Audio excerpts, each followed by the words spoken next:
What's going on, everyone?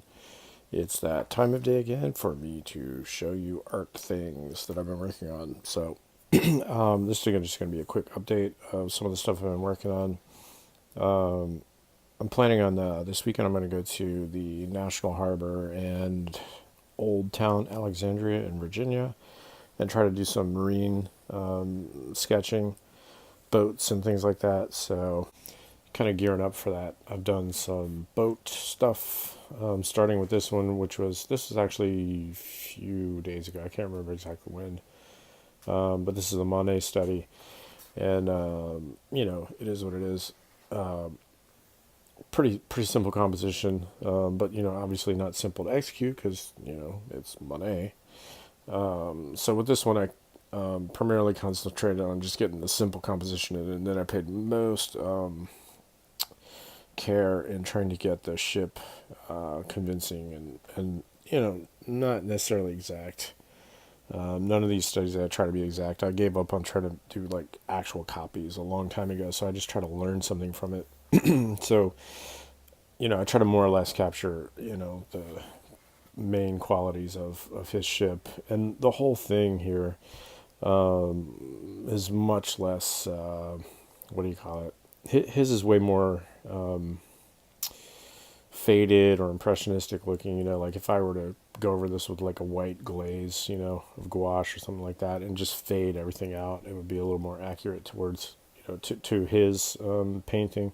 But I got the general idea there with most of it, I think. So from a distance, it kind of looks like a boat. Looks like his painting, sort of.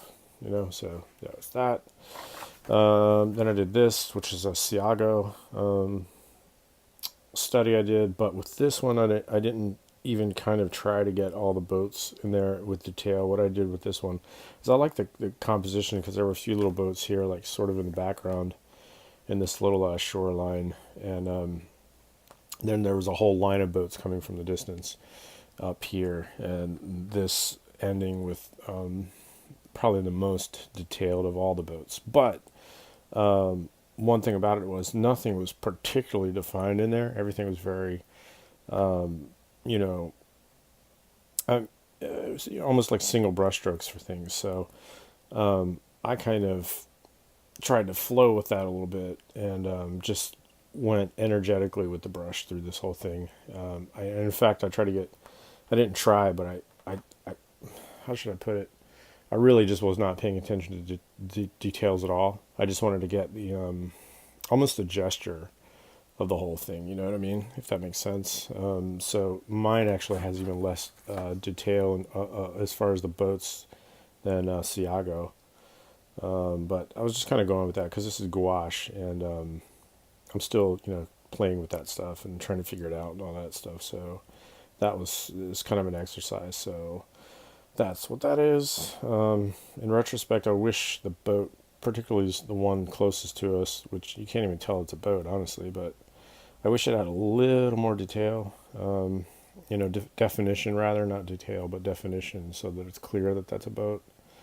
And also wish the tree line was a little bit less lame there. I mean, that's just a pretty lame tree line if you ask me. So but other than that, it's okay. I learned something from it, I suppose. A little bit of freedom with the brush is kind of okay in some cases. So there's that. And then I did this one, I think, last night. And this is from a photo of a dock that I've actually been to many times in Old Town, Alexandria, Virginia. And this is one of the sites I'll probably be going to this weekend, in fact, and see what's there and, give that a shot. Or, not necessarily from this angle, but, something in or around that area.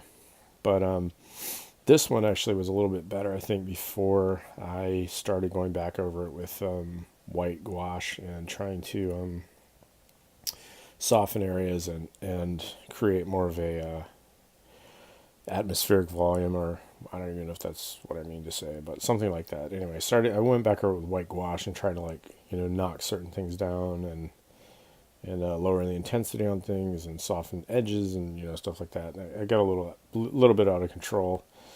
The background is a total mess, and I think that was a little better defined definitely before the white layers started going in. But with this one, honestly, where I paid most attention was this boat right here. Just trying to kind of get a feel for the form of boats, and see if I can make that geometry convincing. So that's where most of the effort went in. Is that boat there? So that's what that is. And then did this last night, and this is kind of a joke, honestly, but I had a semi decent sketch with this. My initial idea with this was I just wanted to go through with pretty much just one pass with the watercolor brush and try to put the main ideas in, just to get the feel for sketching in watercolor in a basic sense, and just find the major form and composition just more or less with like one stroke kind of thing. And it looked semi okay, I thought.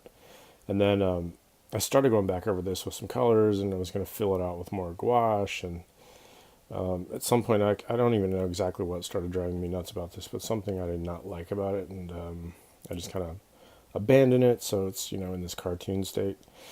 But it is what it is. I may or may not at some point go back to this, but I highly doubt it. I think it's done. So that is that. And then I've been buzzing on the boat stuff lately, but I got to keep trying to push figures and portraits and things like that too. So this one I completed tonight. I started it last night with water soluble graphite. I drew the picture, and it was actually kind of cool. It was a nice sketch with just the graphite.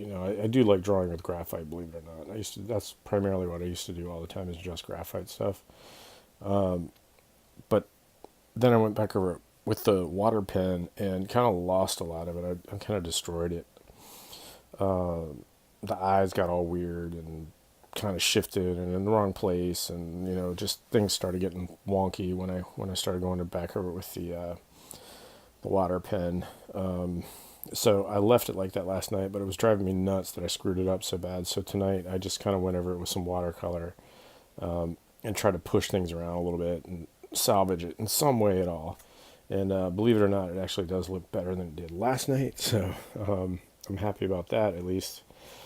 Although it's a mess, but trust me, it definitely looks better than it did last night. So there's that effort. And then in continuation of the figure stuff, I did this tonight. And this is I've been watching this series on YouTube called Portrait Artist of the Year. And I'm not sure they still do it anymore, actually. I think the episode that I watched was like from 2014 or something like that. But anyway, on the show, they get amateur and professional artists, and they submit their, I think they submit self-portraits, and then they're evaluated, and a bunch of people are selected. Maybe 10, 15 people are selected to be in the preliminary, and then it whittles down to like a handful of people, and then 3, and then ultimately one person wins the prize, and they usually get commissioned to do a portrait after that, and kind of start their career as professional artists, really, for a lot of them.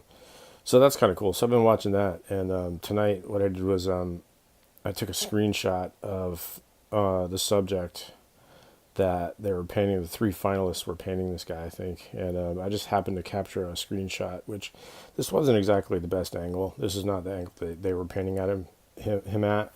I mean, they were painting more like from this direction, so that more of his face was in the shot, and his other arm, and just more of his body. This is just like, I just happened to, like, on one of the cut scenes, capture or see this and paused it, and then took a screenshot, and just kind of try to paint along with them. Like in my mind's eye, I was trying to be in the show, if that makes sense. It's kind of silly, but I was kind of putting myself in that position, like, what would I do?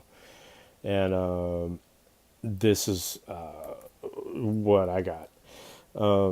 And this drip thing that you see back here, I have to give credit. This I didn't come up with that. That was actually one of the artists on the show. Kind of did that in their painting, and so I was just kind of playing with that. So what the idea with this was you put down a lot of material, and then turn the canvas upside down and just let it run in that direction, obviously, and the same thing on this side. And I don't know, it's kind of cool. I definitely like the way it looks, but it's a little weird to me because it's you as like an artist or whatever, you can't really take too much credit for that because it's gravity doing that. You know what I mean? It's there's a lot of energy and expression almost, it seems, in those marks, but it's just gravity doing that. And I guess there's a way to control that. I mean, I did have to try to decide like where the runs were going to go and load the material in certain places and things like that. So I don't know. I don't know. It's just weird. I like it, but it's a little weird to me. It's almost like cheating or something. But it works, I guess, if you do it right. But anyway, that's that. That's my portrait. So I don't know. Let me know what you think of that and the other stuff. So yeah, there's the boat from a photo. There's the Sayago study, sort of study, and then again there's the Monet study.